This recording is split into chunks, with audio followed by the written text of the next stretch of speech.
we've managed to get her. Hello, Angela. Hiya. How are you doing, man? Sorry to So do you still maintain that you did things proper? You look, I just say, you look absolutely nothing like Peter Andre. So I'm really confused. I've no idea. This is the last time I take any messages from Diane Abbott about whose show to go on.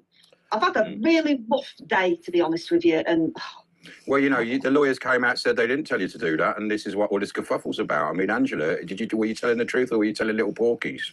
well, look, as a proud woman from a working class background, I just want to say that I am very humbled by the position that I got myself into. It was a proud moment in my life, and I'm very pleased with how well I did and how hard I had to work to get to where I got to.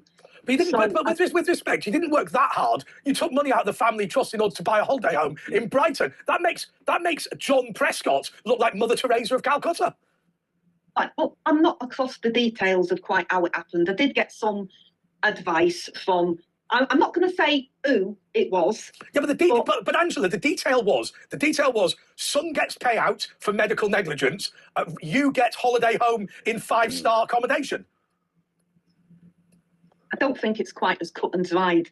Is it? Perfectly. No, it is not.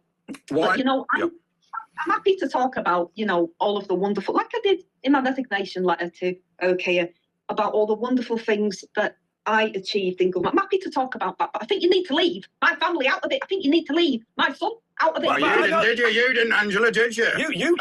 You lifted the family court rule to give. Listen. Can I tell you something? You are the Philip Schofield of the Labour Party. Try a sob story in order to mitigate your wrongdoing. The ultimate hypocrite. Here we go again.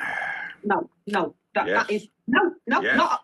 To be honest, I was thinking about maybe coming out as non-binary after all of this. But well, it anyway, worked for Jimmy Cranky. What about Dave Lammy? What about Dave Lammy taking your gig? What do you think about that? I have to say, I'm quite pleased that he's got a positive project, because he had an absolutely terrible time trying to grow a cervix for Eddie Izzard, and it was an absolute disaster. So he's getting his teeth into something that I think he needs to be occupied all the time, does our David, because he just ends up going all over the place, and you know, he can make a bit of a fool of himself. He likes double helpings. I want to ask this question. So there's something called the chicken run. Nigel Farage, who's got his conference today, is polling ahead in your Ashton-under-Lyne constituency. We've all noticed that Labour have a competitive chance in Brighton and Hove. Is what you're doing really just trying to do the chicken run in order to get a safe Labour seat?